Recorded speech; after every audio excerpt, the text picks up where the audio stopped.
We are just a few short days away from the Flames season resuming, and let's be serious with ourselves and start setting some goals.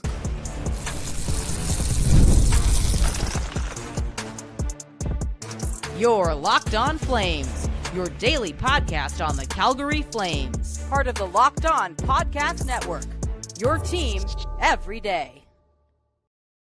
Hello, everybody, and welcome to today's episode of Locked On Flames. As always, I am your host, Jess Belmosto, and thank you so much for joining me today.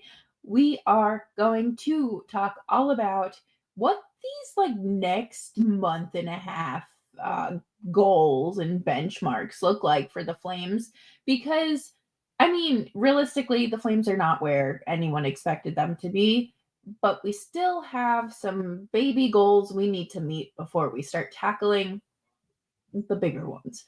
Make sure you're subscribed to Locked On Flames wherever you get your podcasts, as well as YouTube. And let's dive right into this, because the Flames are going to hit the road for a 6-game road trip fresh off of this break. That is quite the feat. That is going to be exhausting and a great way for them to make or break ahead of the trade deadline, which we're going to talk about a little bit later on the show. But 6 games. You got San Jose, the Capitals. Then you're down to Florida for Lightning and Panthers. Then you're up to North Carolina for the Hurricanes. And then you're heading to Philadelphia, the city of brotherly love, and reuniting with Jacob Pelletier and Andrei Kuzmenko. Maybe we can take Pelletier back with us. I think that would be fair. But I would say, this is a long haul. I feel like these 6 games are going to feel like the longest games of the season. And this is also just going to really cement what this team is. And I do feel like this should be, let me rewind and retract that statement. It is going to serve as a reminder what this team really is. You are coming off of a 10-day break? And if you can't beat the San Jose Sharks or the Philadelphia Flyers, bud. Actually, the Flyers I understand because it's at the end of the trip. But if you can't win against San Jose, we have some big issues to look at. The words playoffs should not be anywhere near your brain. But I guess right now, the first step in all of this is tackling this road trip. The Flames are 10, 11, and 4 on the road this season. So it's not like they have a horrendous road record. They do play well on the road. Clearly, I mean they've won 10. Still a losing record, but not by much. And I think it's a matter of them truly putting together a 60-minute effort. And we know that this team struggles to do that. And I think part of it has to do with the consistent line changing, not even the changes, but just the shuffling, the different line mates, the different centers, and you're benched, so your legs are going to get cold, and we're going to throw you back out there, but then it's basically setting you up for failure in some ways. But I want to see this team. Obviously, I want to see them win a few of these games. That would be nice. I'm fully expecting a 3-1 sort of thing. Maybe they win 1 or 2. I don't have high expectations, because when you look at these teams, they have a lot of things that the Flames don't have. And I know that we have seen and talked a lot about Joel Farabee and Morgan Frost starting to integrate and really build chemistry with their teammates. So let's start seeing that. I really want to see them come in and make a difference. I'm not being hard on them right now. I'm just simply saying, you know, I want to see it. I think that, there has been limited time for them to get to know each other, or to know their teammates, and to build in game chemistry because, well, we know what Ryan Huska's favorite trick in the book is. And I think for me, I would like to see at least two or three goals from them, a piece. Let's say two. I think that's fair. But I I do have concerns. And we're going to talk about one of the biggest concerns coming up next, but the scoring. Like, you look at any of these teams besides San Jose, and they put on an offensive clinic. They have Alexander Ovechkin, they have Tom Wilson. There's, the whole, I almost said Steven Stamkos, and that would have been a lie. Victor Hedman, Braden Point, Jake Gensel is a Lightning now, isn't he? Brandon Hagel, and then there's the Panthers. Matthew Tkachuk in himself, Sam Reinhart, Sam Bennett. There are a number of players on each of these teams that pose a threat. The Carolina Hurricanes just acquired Mikko Rantanen. Okay, kind of a big deal. Sebastian Aho, Andrei Svechnikov. There are players that you should be worried about. And the Flames have players you should worry about, but not in the I'm very scared when our players match up against them. Sort of scared. It's like it's a little more of a cause for concern. But coming up next, we got to talk about the even strength scoring because I am horrified at some of the statistics that I have uncovered over these last few days, and we will be back after this.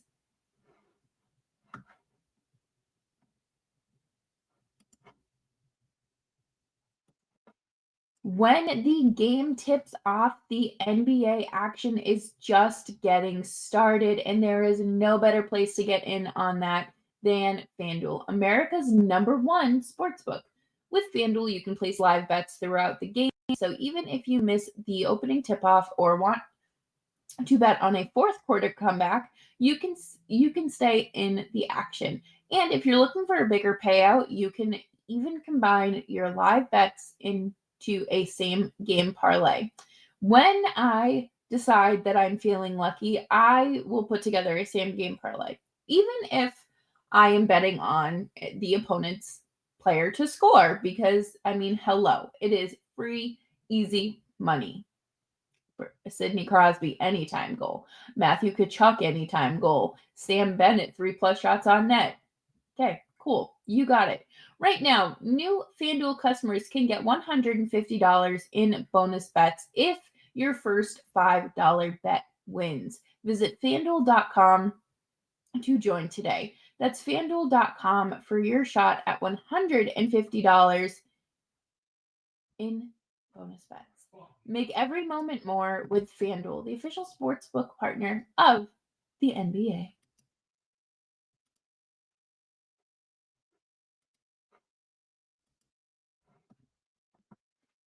Thanks everyone for hanging out with me today on Locked On Flames. Make sure you are subscribed wherever you get your podcasts, as well as YouTube. We're here for you Monday through Friday, 5 days a week. Your Calgary Flames every day, and let's build off of the previous segment. We talked a lot about scoring. Did you know that the Flames are last in the league with 105 even strength goals? For the comparison, the Washington Capitals lead the league with 156. I know that they say special teams are going to win you a championship. They win playoff games, they win playoff rounds. But at the end of the day, most of this game is going to be played 5-on-5 unless you're playing the Florida Panthers. I'm just kidding. But I do think that the Flames have a consistency issue when it comes to scoring. And I think you should be concerned that Jonathan Huberdeau does not have a single even strength assist at this point in the season. At no point has he passed the puck to Kadri, and Kadri scores. Kadri leads the team in even strength goals with 16. So I guess I'm just confused. Again, concerned. And there's just, again, that consistency issue when it comes to scoring. The Flames do not put up enough goals consistently to win. We know that Zary has been out, obviously, so the offense has kind of suffered a little bit there because him and Matt Coronado were really your consistent scorers, which is kind of bananas when you think about it, considering the other guys on your roster. But Michael Backlund, a ghost. Blake Coleman, a ghost. Yegor Sharangovich, I don't know him. It is so difficult to try to do anything offensively when you can't build off of each other. You have a horrible shot, let's say, or you're just overpassing. I am hopeful that Sharangovich's offense will start to pick up with the addition of Morgan Frost and Joel Farabee. I think that those three on a line could be something to build from, and definitely, I mean, I don't want to say they'll be as productive as Backlund, Coleman, and Mangiapane, but I do think that they have the potential to kind of have that same effect, minus the defensive abilities. I think you should be worried about the Flames not being able to score at even strength. I think that if you want this team to make the playoffs and compete, you need to address the issue, the elephant in the room. It is right there.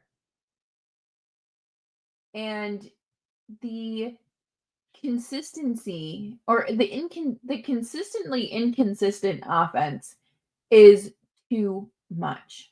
You can't be going, 9 games with only 3 goals. You can't score more than 3 goals. That's not any good. Goal scoring is at an all-time high. Goalies are great, do not get me wrong, but these elite sharpshooters are finding ways to beat some of the best goaltenders in the world, i.e., Connor McDavid last night for Team Canada, just sniping one behind Connor Hellebuck. Congratulations, Team Canada. But the Flames have to find a way to crack it open. And I am not sure if that happens this year. I don't necessarily think you have all the right personnel to make it happen this year. And that's fine because that wasn't the plan. The plan and goal for this year was to play the season.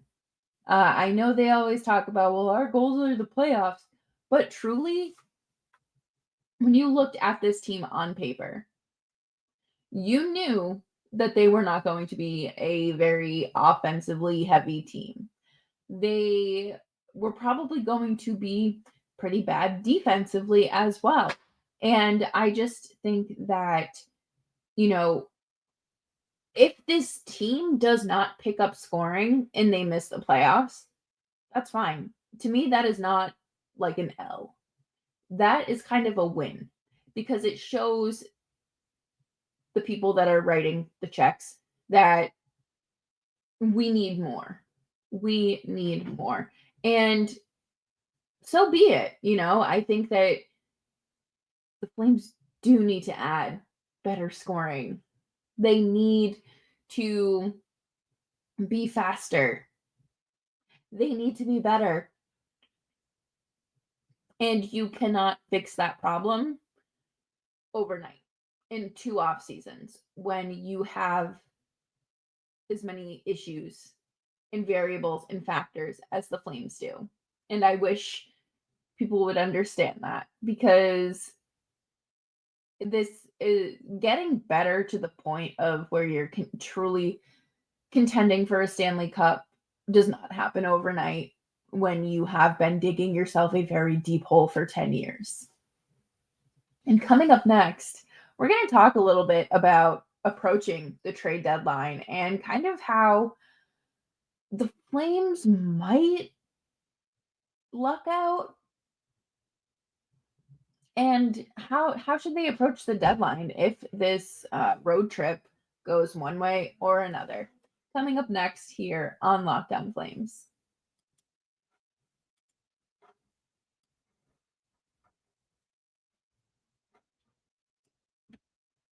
In sports, having a winning strategy is everything. It's how the best teams make it to the Super Bowl, the World Series, and the Olympics. The same goes for life. Having a strategy like life insurance from SelectQuote can protect your financial legacy and keep your family's future secure. SelectQuote makes it easy to find the perfect life insurance policy. As one of America's leading insurance brokers with nearly 40 years of experience, they've helped over 2 million customers find $700 billion in coverage since 1985. What sets SelectQuote apart is their personal touch. Unlike other brokers that offer that one size fits all policy, their licensed agents tailor coverage to fit your unique needs. If you're in good health, you might even qualify for same day coverage up to $5 million. No medical exam required. And it's more affordable than you'd think. You can get up to $1 million in coverage for as little as $20 a month. Get the right insurance for you for less at selectquote.com/lockedonnhl. Go to selectquote.com/lockedonnhl today to get started. That is selectquote.com/lockedonnhl. SelectQuote. They shop, you save.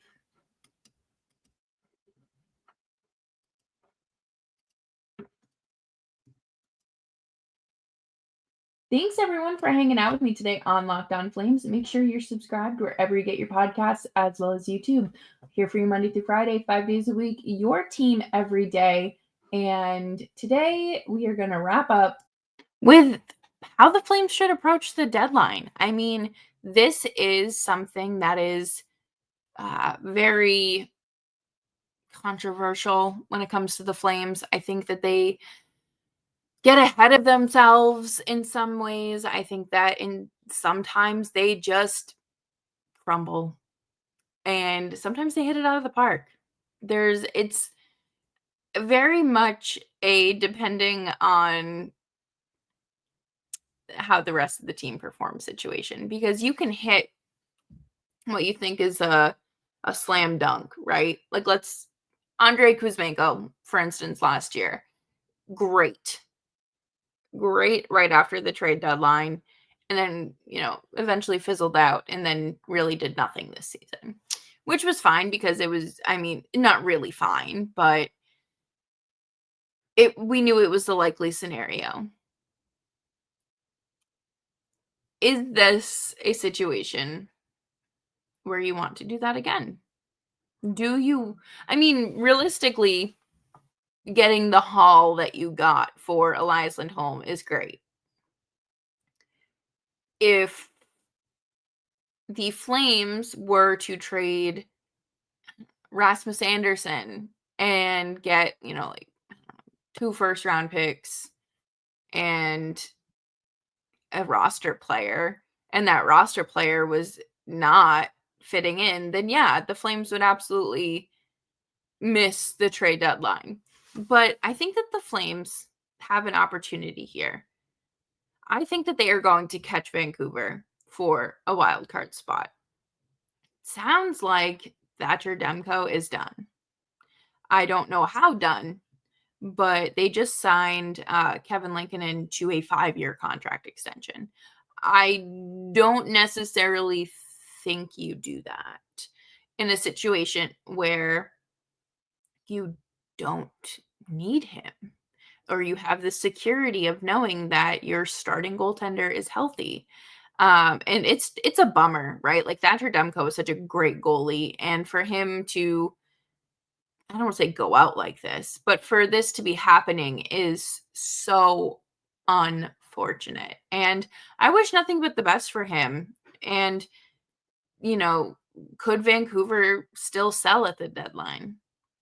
Maybe.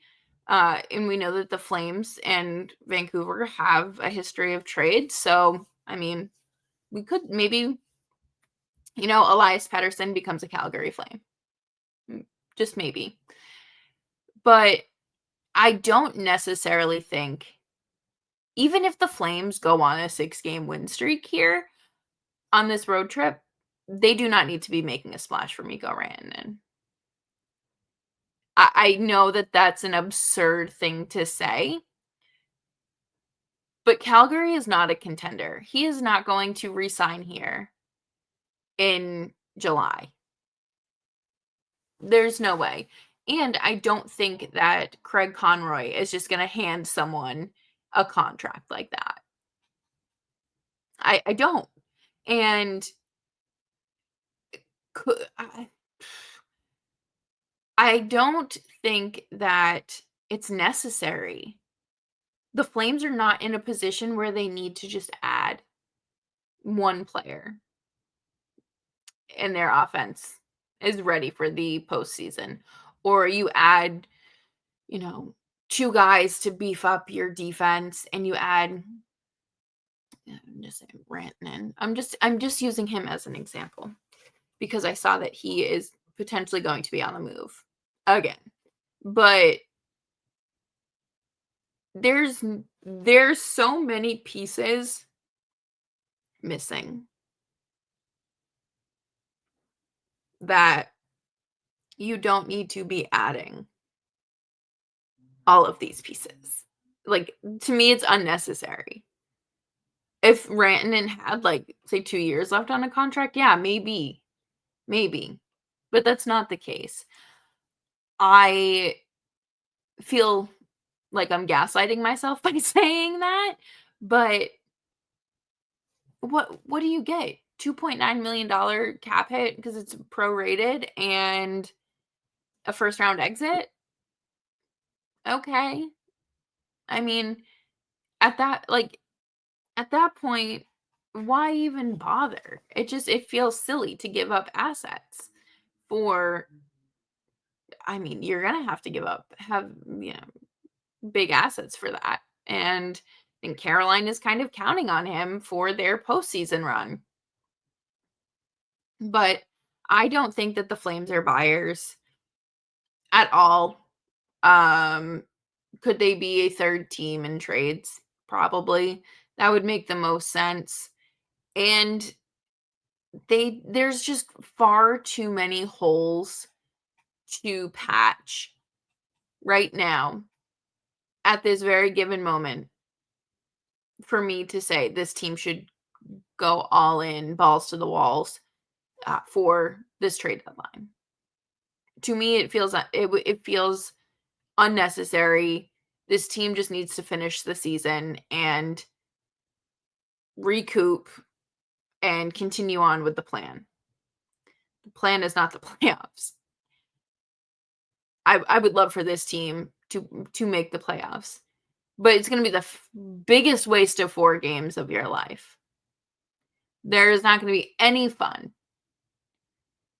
If you watch a regular season game honestly, watch them against any of these teams, the Caps, the Lightning, the Panthers, the Canes, any of them. Look at the skill set, the difference in skill set, the difference in speed. Goaltending, I mean, obviously it depends on who's in net, but Dustin Wolf is helped push this rebuild into kind of overdrive a little bit to speed it up. But what good does that do you when you still can't score consistently? So that's just something to think about. How do they approach the trade deadline? What do they need? What do they think they need? Because I think you can plug away at some of the holes at the trade deadline for sure. But it is not an overnight fix at all. But that'll do it for me here on today's episode of Locked On Flames. Thank you all so much for hanging out with me. I hope you have a fantastic weekend. Stay warm, stay cool, stay dry, stay hydrated. And of course, remember to be kind and make sure you're subscribed wherever you get your podcasts, as well as YouTube. We're here for you Monday through Friday, 5 days a week. Your Calgary Flames every day.